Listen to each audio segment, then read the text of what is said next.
Hello friends, welcome to my YouTube channel GS classes में आपका स्वागत है। फ्रेंड्स, आज के हम अपने इस वीडियो में TGT PGT sociology practice set number 35 को सॉल्व करेंगे। ये प्रैक्टिस सेट पिछले 15 से 20 सालों में पूछे गए एग्जाम, चाहे वह टीजीटी पीजीटी हो, असिस्टेंट प्रोफेसर हो या यूजीसी नेट जेआरएफ आदि एग्जाम में पूछे गए क्वेश्चंस को इस वीडियो में शामिल किया गया है। तो वीडियो को पूरा देखिएगा और हाँ, अगर आपको वीडियो पसंद आए तो वीडियो को लाइक ज़रूर कर दीजिएगा। तो चलिए सॉल्व करते हैं आज के हमारे प्रैक्टिस सेट नंबर 35 के क्वेश्चन नंबर 1 को। आज का हमारा क्वेश्चन नंबर 1 है, सूची 1 को सूची 2 के साथ सुमेलित कीजिए और सूचियों के नीचे दिए गए कूट का प्रयोग कर सही उत्तर का चुनाव कीजिए। तो यहाँ पे ये सूची नंबर 1 दिया गया है और ये सूची नंबर 2 दिया गया है। सूची नंबर 1 में मॉडल का नाम दिया गया है और सूची नंबर 2 में उस मॉडल को किसने दिया है, यानी कि उनके विचारक का नाम दिया गया है। तो इस क्वेश्चन का राइट आंसर क्या होगा, तो आइए देखते हैं इस क्वेश्चन का राइट आंसर हमारा। तो इस क्वेश्चन का राइट आंसर होगा हमारा ऑप्शन नंबर डी, यानी कि ए का 3 से, बी का 1 से, सी का 4 से और डी का 2 से। तो आइए मिलान कर लेते हैं। पेट्रिशियन तथा ब्लेबियन नगर का जो मॉडल था यह किसने दिया था, यह दिया था मैक्स वेबर ने दिया था। किसने दिया था, यह मैक्स वेबर ने दिया था। जेनरेटिव तथा पैरासाइटिक नगर का जो मॉडल था यह किसने दिया था, यह दिया था बी.एफ. होजल्टज ने। किसने, बी.एफ. होजल्टज ने दिया था। सी है हमारा ऑर्थोजेनेटिक तथा हेट्रोजेनेटिक जो मॉडल था यह किसने दिया था, यह एम सिंगर ने दिया था। किसने दिया था, यह एम सिंगर ने दिया था।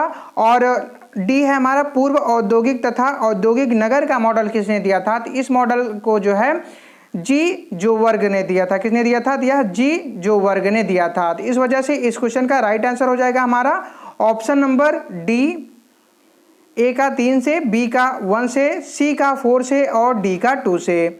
बढ़ते हैं हम आज के अपने सेकंड क्वेश्चन की तरफ। आज का हमारा सेकंड क्वेश्चन है, स्वचालन किसके द्वारा औद्योगिक रोजगार को प्रभावित करता है। तो स्वचालन किसके द्वारा औद्योगिक रोजगार को प्रभावित करता है। ऑप्शन नंबर ए है थोड़े समय के लिए नौकरियों में कमी। ऑप्शन नंबर बी है अस्थायी रूप से नौकरियों में कमी।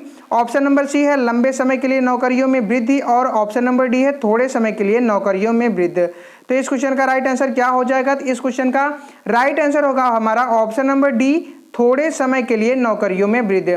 स्वचालन अल्पकालिक समय के लिए लोगों को रोजगार उपलब्ध कराता है, इससे औद्योगिक रोजगार प्रभावित होता है। तो इस वजह से इस क्वेश्चन का राइट आंसर होगा option number D.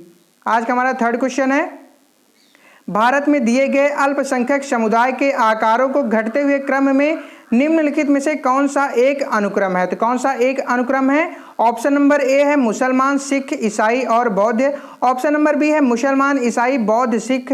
Option number C है मुसलमान, ईसाई, सिख या बौद्ध और ऑप्शन नंबर डी है ईसाई, मुसलमान, सिख या बौद्ध। तो इस क्वेश्चन का राइट आंसर क्या हो जाएगा, तो इस क्वेश्चन का राइट आंसर होगा हमारा ऑप्शन नंबर सी, मुसलमान, ईसाई, सिख और बाद में हमारे बौद्ध आते हैं। भारत में अल्पसंख्यक समुदायों के आकारों का घटते हुए क्रम में जो सही क्रम है वह है पहले नंबर पे मुसलमान, दूसरे नंबर पे ईसाई, तीसरे नंबर पे सिख और चौथे नंबर पे बौद्ध और पांचवें नंबर पे कौन आते हैं, 5वें नंबर पे आते हैं हमारे जैन। तो इस क्वेश्चन का राइट आंसर होगा हमारा ऑप्शन नंबर सी।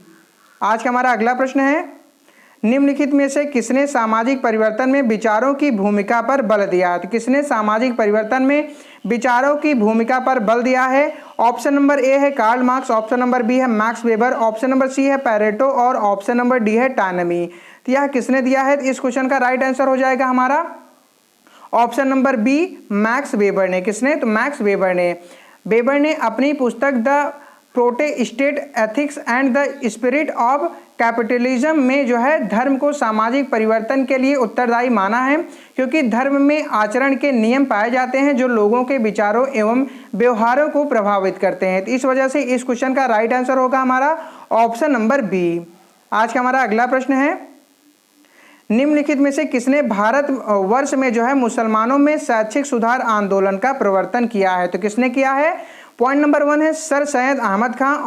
पॉइंट नंबर 2 है हमारा sir W haters. Point number 3 है शाह वली उल्लाह और पॉइंट नंबर 4 है जाकिर हुसैन। तो इस क्वेश्चन का राइट आंसर क्या होगा, क्वेश्चन कह रहा है हमारा कि नीचे दिए गए कूट का प्रयोग कर सही उत्तर का चुनाव कीजिए। इस क्वेश्चन का राइट आंसर क्या होगा? राइट आंसर होगा हमारा ऑप्शन नंबर ए, यानी कि 1 और 4 सर सैयद अहमद खान और जाकिर हुसैन ने। एंग्लो ओरिएंटल कॉलेज अलीगढ़ की स्थापना में सर सैयद अहमद खान का विशेष योगदान रहा है, जो कालांतर में अलीगढ़ मुस्लिम विश्वविद्यालय में जो है बना हुआ है। तो इस वजह से इस क्वेश्चन का राइट आंसर होगा हमारा ऑप्शन नंबर ए। आज का हमारा अगला प्रश्न है, निम्नलिखित कथनों पर विचार कीजिए। तो यहाँ पे क्या कथन पूछ रहा है? कथन दिया गया है कि श्री नारायण गुरु स्वामी द्वारा केरल में प्रारंभ किया गया श्री नारायण धर्म प्रतिपालन आंदोलन केंद्रित था। पॉइंट नंबर 1 दिया गया है विद्यालयों में प्रवेश के अधिकार पर। पॉइंट नंबर 2 है सरकारी नौकरियों में आरक्षण पर। पॉइंट नंबर 3 है वंचित जातियों के अनुसूचीकरण पर। और पॉइंट नंबर 4 है मंदिर मार्गों पर। क्वेश्चन क्या कह रहा है? क्वेश्चन कह रहा है कि नीचे दिए गए कूटों का प्रयोग कर सही उत्तर का चुनाव कीजिए। इस क्वेश्चन का राइट आंसर क्या हो जाएगा? राइट आंसर होगा हमारा ऑप्शन नंबर डी, यानी कि 1, 2 और 4। श्री नारायण धर्म प्रतिपादन आंदोलन शूद्रों के उत्थान के लिए प्रेरित था। किसके लिए था? यह शूद्रों के उत्थान के लिए प्रेरित था। इस वजह से इस क्वेश्चन का राइट आंसर होगा ऑप्शन नंबर डी, यानी कि 1, 2 और 4 विद्यालयों में प्रवेश के अधिकार पर था, सरकारी नौकरियों में आरक्षण पर था और मंदिर मार्गों में प्रवेश पर था। तो राइट आंसर होगा ऑप्शन नंबर डी। आज का हमारा अगला प्रश्न है, भूमि सुधार कार्यक्रम के अंतर्गत अधिनियमित पहला अधिनियम था। तो कौन सा अधिनियम था? ऑप्शन नंबर ए है पश्चिम बंगाल भूमि सुधार आंदोलन 1956। पॉइंट नंबर ऑप्शन नंबर 2 है हमारा जमींदारी उन्मूलन अधिनियम 1950। ऑप्शन नंबर सी है बिहार भूमि सुधार अधिनियम 1950 और ऑप्शन नंबर डी है मुंबई किराएदारी अधिनियम 1948। इस क्वेश्चन का राइट आंसर क्या हो जाएगा? तो इस क्वेश्चन का राइट आंसर होगा हमारा ऑप्शन नंबर सी, बिहार भूमि सुधार अधिनियम 1950। भूमि सुधार कार्यक्रम के अंतर्गत अधिनियमित पहला अधिनियम बिहार भूमि सुधार अधिनियम 1950 था। राइट आंसर होगा ऑप्शन नंबर सी। आज का हमारा अगला प्रश्न है, प्रत्याशात्मक सामाजिकरण की अवधारणा प्रयुक्त की गई है। यह किसके द्वारा प्रयुक्त की गई है? ऑप्शन नंबर ए है सोरोकिन के द्वारा। ऑप्शन नंबर बी है दुर्खीम द्वारा। ऑप्शन नंबर सी है मर्टन के द्वारा और ऑप्शन नंबर डी है मार्टिन डेल के द्वारा। तो इस क्वेश्चन का राइट आंसर क्या होगा? तो राइट आंसर होगा हमारा option number C, R K. Merton के द्वारा। प्रत्याशा मूलक सामाजिकरण में व्यक्ति अपने स्वयं के समूह या किसी बाह्य समूह के सदस्यों को अपने से उच्च मानकर उन्हें आदर्श के रूप में स्वीकार कर लेता है और उनके ही संदर्भ में स्वयं के व्यवहार का मूल्यांकन करता है। तो इस वजह से इस क्वेश्चन का राइट आंसर हो जाएगा हमारा ऑप्शन नंबर सी। आज का हमारा अगला प्रश्न है, निम्नलिखित में से कौन सा एक युग्म सही सुमेलित है? कौन सा एक युग्म है जो सही सुमेलित है? ऑप्शन नंबर ए है हिंदू चचेरे भाई बहनों में विवाह। ऑप्शन नंबर बी है Santhal Assam. Option number C है अंतर विवाह टोटमवाद से और ऑप्शन नंबर डी है भारतीय नातेदारी व्यवस्था निषेध है। तो इस क्वेश्चन का राइट आंसर क्या हो जाएगा? तो इस क्वेश्चन का जो राइट आंसर होगा वह होगा हमारा ऑप्शन नंबर डी, यानी कि यह जो भारतीय नातेदारी व्यवस्था है यह निषेध से संबंधित है। यही हमारा सही सुमेलित है। हिंदू चचेरे भाई बहनों में विवाह यह गलत है, संस्थाल आसाम से यह भी गलत है और अंतर विवाह टोटमवाद में है तो यह भी गलत है। तो इस क्वेश्चन का राइट आंसर क्या है? राइट आंसर है हमारा ऑप्शन नंबर डी। आज का हमारा अगला प्रश्न है, उत्पादन के एशियाई विद में एक ऐसे राज्य की संभावना अंतर्निहित है जिसमें ना हो। तो क्या ना हो? ऑप्शन नंबर ए है विरोधी वर्ग। ऑप्शन नंबर बी है क्षेत्रीय सीमाएं। ऑप्शन नंबर सी है काराधान प्रणाली और ऑप्शन नंबर डी है अस्थायीकृत कृषि। तो इस क्वेश्चन का राइट आंसर क्या हो जाएगा? तो इस क्वेश्चन का जो हमारा राइट आंसर होगा वह होगा ऑप्शन नंबर ए, विरोधी वर्ग। उत्पादन के एशियाई विद में एक ऐसे राज्य की संभावना अंतर्निहित है जिसमें विरोधी वर्ग ना हो। तो इस वजह से राइट आंसर होगा ऑप्शन नंबर ए।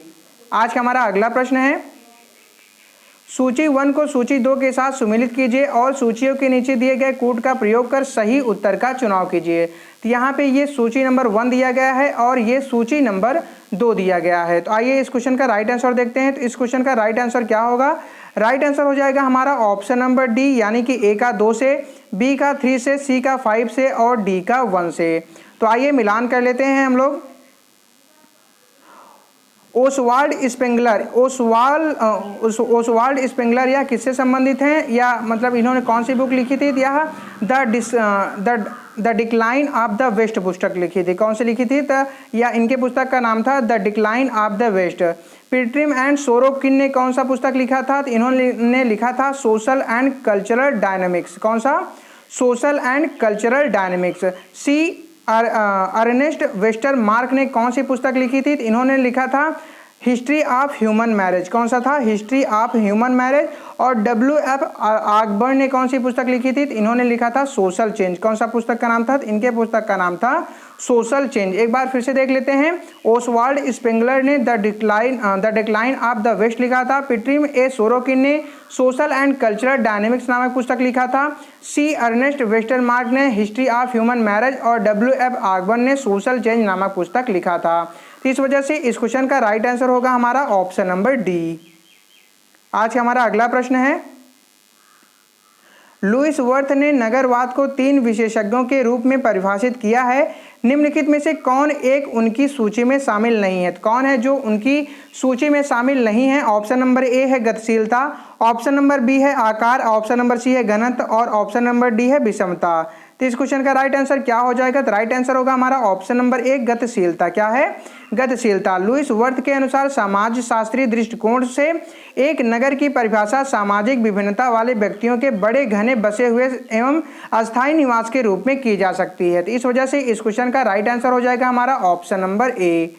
आज का हमारा अगला प्रश्न है, निम्नलिखित में से कौन सी जनजाति में ब्याज प्रसूति प्रचलित है? तो कौन सी जनजाति है जिसमें ब्याज प्रसूति प्रचलित है? पॉइंट नंबर ए है खासी जनजात, पॉइंट नंबर 2 है टोडा जनजात, पॉइंट नंबर 3 है चेंचू जनजात और पॉइंट नंबर 4 है हो जनजात। तो क्वेश्चन कह रहा है कि नीचे दिए गए कूट का प्रयोग कर सही उत्तर का चुनाव कीजिए। इस क्वेश्चन का राइट आंसर क्या हो जाएगा? तो इस क्वेश्चन का राइट आंसर होगा हमारा ऑप्शन नंबर ए 1 और 2 में, यानी कि जो जनजातियों में ब्याज प्रसूति किसमें प्रचलित है? तो यह खासी जनजात में, खासी जनजात में किसमें? खासी जनजात में और टोडे जनजात में। खासी जनजात असम की है। खासी जनजात कहाँ की है? तो यह असम की जनजाति है। यह मात्र स्थानिक तथा मातृवंशी है तथा टोंडा जो है यह नीलगिर की पहाड़ी की जनजाति है। जो यह टोडा जनजाति है यह नीलगिर की पहाड़ी की जनजाति है। इन दोनों जनजातियों में ब्याज प्रसूति प्रचलित होता है। तो इस वजह से इस क्वेश्चन का राइट आंसर होगा ऑप्शन नंबर ए। आज का हमारा अगला प्रश्न है, अस्थिरीकरण के अध्ययन का ख्याति सूचक उपागम संबंध है। तो क्या किससे संबद्ध है? ऑप्शन नंबर ए है रिसर्च सेक्टर्स से, ऑप्शन नंबर बी है रॉबर्ट लीड से, ऑप्शन नंबर सी है लॉयड वार्नर से और ऑप्शन नंबर डी है मैक्स वेबर से। तो इस क्वेश्चन का राइट आंसर क्या होगा? राइट आंसर होगा हमारा option number C Lloyd Warner से। अस्थिरीकरण के अध्ययन का ख्याति सूचक उपागम लॉयड वार्नर से संबद्ध है। वार्नर का अध्ययन याकी सिटी के सामुदायिक अध्ययन पर आधारित है। वार्नर का जो अध्ययन था यह याकी सिटी के सामुदायिक अध्ययन पर आधारित है। तो इस वजह से क्वेश्चन का राइट आंसर होगा ऑप्शन नंबर सी। आज का हमारा अगला प्रश्न है, निम्नलिखित में से कौन सा कथन सही है? तो कौन सा कथन सही है? पॉइंट नंबर 1 है जाति तथा वर्ग दोनों ही सामाजिक अस्थिरीकरण के रूप हैं। पॉइंट नंबर 2 है जाति आरोपण पर आधारित है। जाति जो है जाति आरोपण पर आधारित है, जबकि वर्ग जो है यह उपलब्धि पर आधारित है। तीसरा पॉइंट है वर्ग अनेक हो सकते हैं पर जातियां केवल 4 हैं। और पॉइंट नंबर 4 है जात एवं वर्ग दोनों ही व्यक्ति को प्रशस्ति प्रदान करती हैं। तो क्वेश्चन क्या कह रहा है? क्वेश्चन कह रहा है कि नीचे दिए गए कूट का प्रयोग कर सही उत्तर का चुनाव कीजिए। तो इस क्वेश्चन का राइट आंसर क्या होगा? राइट आंसर होगा हमारा ऑप्शन नंबर सी 1, 2 और 4। क्या होगा? 1, 2 और 4, यानी कि जाति तथा वर्ग दोनों ही सामाजिक अस्थिरीकरण के रूप हैं। जाति आरोपण पर आधारित है, जबकि वर्ग जो है यह उपलब्धि पर आधारित है। और जात एक वर्ग दोनों ही व्यक्तियों को प्रशस्ति प्रदान करता है। तो इस क्वेश्चन का राइट आंसर क्या होगा? Option number C. बढ़ते हैं हम आज के अपने अगले प्रश्न की तरफ। आज का हमारा अगला प्रश्न है, निम्नलिखित में जात की राजनीतिक गतिशीलता के कौन से प्रकारों का रोडोल्फ ने उल्लेख किया है? तो कौन से प्रकार हैं गतिशीलता के जिनको जो है रोडोल्फ ने उल्लेख किया है? पॉइंट नंबर 1 है ऊर्ध्व गतिशीलता, पॉइंट नंबर 2 है समस्तर गतिशीलता, पॉइंट नंबर 3 है व्यावसायिक गतिशीलता और पॉइंट नंबर 4 है विभेदक गतिशीलता। क्वेश्चन कह रहा है कि नीचे दिए गए कूट का प्रयोग कर सही उत्तर का चुनाव कीजिए। तो इस क्वेश्चन का राइट आंसर क्या हो जाएगा? राइट आंसर होगा ऑप्शन नंबर सी 1, 3 और 4, यानी कि ऊर्ध्व गतिशीलता, व्यावसायिक गतिशीलता और विभेदक गतिशीलता। रोडोल्फ एवं रोडोल्फ के अनुसार जात के राजनीतिक गतिशीलता में ऊर्ध्व गतिशीलता, व्यावसायिक गतिशीलता तथा विभेदक गतिशीलता है। तो इस क्वेश्चन का राइट आंसर होगा ऑप्शन नंबर सी। आज का हमारा अगला प्रश्न है, निम्नलिखित कथनों पर विचार कीजिए। तो यहाँ पे दो कथन दिए गए हैं, पहले को कथन ए से और दूसरे को उसके कारण आर से जो है दर्शाया गया है। कथन ए कह रहा है कि अस्पृश्यता और नृशंसता के व्यवहार के विरुद्ध अनुसूचित जातियों का विरोध बढ़ा है और इसका कारण दिया गया है कि उनकी क्रियाओं ने शासन तंत्र को नियम और व्यवस्था सख्ती से लागू करने के लिए उपदेलित कर दिया है। क्वेश्चन कह रहा है कि नीचे दिए गए कोड से सही उत्तर का चुनाव कीजिए। तो इस क्वेश्चन का राइट आंसर क्या हो जाएगा? तो इस क्वेश्चन का राइट आंसर होगा हमारा ऑप्शन नंबर बी, यानी कि ए तथा आर दोनों सही हैं, परंतु आर जो है यह ए की सही व्याख्या नहीं है। तो आर जो है यह ए की सही व्याख्या क्यों नहीं है? तो आइए जानते हैं। संविधान की धारा 17 में, संविधान की धारा 17 के द्वारा अस्पृश्यता का किसी भी रूप में प्रचलन दंडनीय घोषित कर दिया गया है। अनुसूचित जातियों में राजनैतिक चेतना जैसे जैसे सबल होती जा रही है, वे अपने शोषण का सशक्त विरोध करने लगे हैं। साथ ही शांति एवं व्यवस्था बनाए रखने के लिए प्रशासन का सक्रिय होना उसका नैतिक दायित्व है, न कि अनुसूचित जातियों का विद्रोही व्यवहार उसकी सक्रियता का कारण है। यही रीजन है कि कथन ए और आर दोनों सही हैं, परंतु जो है आर ए की सही स्पष्टीकरण नहीं कर रहा है। तो इस वजह से इस क्वेश्चन का राइट आंसर हो जाएगा हमारा ऑप्शन नंबर बी। आज का हमारा अगला प्रश्न है, निम्नलिखित कथनों पर विचार कीजिए। यहाँ भी दो कथन दिए गए हैं, पहले को कथन ए से और दूसरे को उसके कारण आर से दर्शाया गया है। कथन ए कह रहा है कि स्वतंत्रता पूर्व के भारत में पिछड़ी जातियों का आंदोलन संपूर्ण देश को प्रभावित करने के लिए कभी भी पर्याप्त सशक्त नहीं था और इसका कारण दिया गया है कि विभिन्न पिछड़ी जातियों में गंभीर आंतरिक विभिन्न थे और वे कभी साथ साथ काम नहीं कर सकते थे। इस क्वेश्चन का राइट आंसर क्या होगा? तो इस क्वेश्चन का जो हमारा राइट आंसर हो जाएगा वह होगा ऑप्शन नंबर ए तथा आर दोनों सही हैं तथा आर ए की सही व्याख्या कर रहा है। क्यों सही व्याख्या कर रहा है और यह क्यों सही है, आइए जानते हैं। स्वतंत्रता पूर्व के भारत में पिछड़ी जातियों का आंदोलन एक समस्या विशेषक व क्षेत्र विषयक रही है। उनमें क्या था कि आपस में अत्यधिक जो है भिन्नता के कारण वे एक साथ जो है काम नहीं कर सकते थे। यही रीजन है कि कथन ए और आर जो है दोनों सही हैं, परंतु आर जो है यह ए का सही स्पष्टीकरण जो है कर रहा है। तो इस वजह से इस क्वेश्चन का राइट आंसर होगा हमारा ऑप्शन नंबर ए। आज का हमारा अगला प्रश्न है, निम्नलिखित कथनों पर विचार कीजिए। यहाँ भी कथन ए दिया गया है और कथन आर दिया गया है। कथन ए कह रहा है कि तेलंगाना आंदोलन भारत के महत्वपूर्ण जुझारू कृषक आंदोलन में से एक है और इसका कारण दिया गया है कि भारतीय राष्ट्रीय कांग्रेस ने इसे प्रभावशाली नेतृत्व प्रदान किया है। तो इस क्वेश्चन का राइट आंसर क्या होगा? तो इस क्वेश्चन का जो राइट आंसर हो जाएगा वह होगा हमारा ऑप्शन नंबर सी, यानी कि ए सही है परंतु आर जो है यह गलत है। यानी कि कथन जो है यह सही है परंतु इसका जो कारण दिया गया है आर यह गलत है। तो कारण आर गलत क्यों है, आइए जानते हैं। तेलंगाना आंदोलन जो था यह हैदराबाद रियासत में 1945 से 1946 में जो है हुआ था। इसका नेतृत्व जो था यह कम्युनिस्ट और आंध्र सभा ने जो है किया था। किसने किया था? कम्युनिस्ट और आंध्र सभा ने किया था, ना कि जो है भारतीय राष्ट्रीय कांग्रेस ने इसको प्रभावशाली नेतृत्व प्रदान किया था। यही रीजन है कि कथन ए जो है सही है परंतु इसका जो कारण दिया गया है यह हमारा गलत है। तो इस क्वेश्चन का राइट आंसर हो जाएगा हमारा ऑप्शन नंबर सी। आज का हमारा अगला प्रश्न है, यानी कि आज का हमारा लास्ट प्रश्न है, निम्नलिखित कथनों पर विचार कीजिए। यहाँ पे दो कथन दिए गए हैं, पहले को कथन ए से और दूसरे को उसके कारण आर से दर्शाया गया है। कथन ए कह रहा है कि भुगतान वाले श्रम बाजार में महिला जनसंख्या नौकरियों के अवसर जितने अधिक हैं उतनी ही परिवार नियोजन की स्वीकृति के दर जो है अधिक है।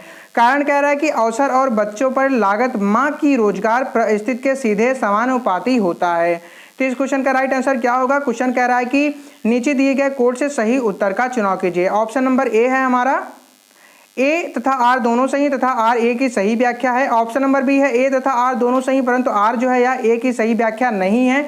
ऑप्शन नंबर सी है ए सही है परंतु आर गलत है और ऑप्शन नंबर डी है ए गलत है परंतु आर सही है। तो इस क्वेश्चन का राइट आंसर क्या होगा? तो इस क्वेश्चन का राइट आंसर होगा हमारा ऑप्शन नंबर ए। क्या होगा? ऑप्शन नंबर ए होगा, ए तथा आर दोनों सही हैं। साथ ही साथ आर जो है यह ए की सही व्याख्या कर रहा है। तो क्या कर रहा है, यानी कि कथन ए जो दिया गया है और इसका जो कारण दिया गया है आर, ये दोनों ही हमारे सही हैं। शिक्षित एवं विभिन्न पदों पर कार्यरत महिलाएं परिवार नियोजन के प्रति विशेष संवेदनशील रहती हैं, क्योंकि ज़्यादा बच्चे उनकी सामान्य दिनचर्या में भी व्यवधान जो है उपस्थित करते हैं। यही रीजन है कि कथन ए और आर दोनों सही हैं, परंतु आर ए का सही स्पष्टीकरण कर रहा है। तो इस वजह से इस क्वेश्चन का राइट आंसर होगा हमारा ऑप्शन नंबर ए। फ्रेंड्स, उम्मीद करता हूं कि आपको वीडियो पसंद आया होगा। अगर आपको वीडियो पसंद आया है तो प्लीज़ आप वीडियो को लाइक कर दें, और अगर आपको वीडियो पसंद नहीं आया है तो आप वीडियो को डिसलाइक कर दें। और आपने वीडियो को डिसलाइक क्यों किया है इसको कमेंट बॉक्स में कमेंट कर जरूर बता दें, जिससे क्या होगा कि हम अपने नेक्स्ट वीडियो में आपके कमेंट को जरूर कंसीडर करेंगे। तो चलिए हम आपसे अपने मिलते हैं नेक्स्ट वीडियो में, तब तक के लिए जय हिंद, वंदे मातरम।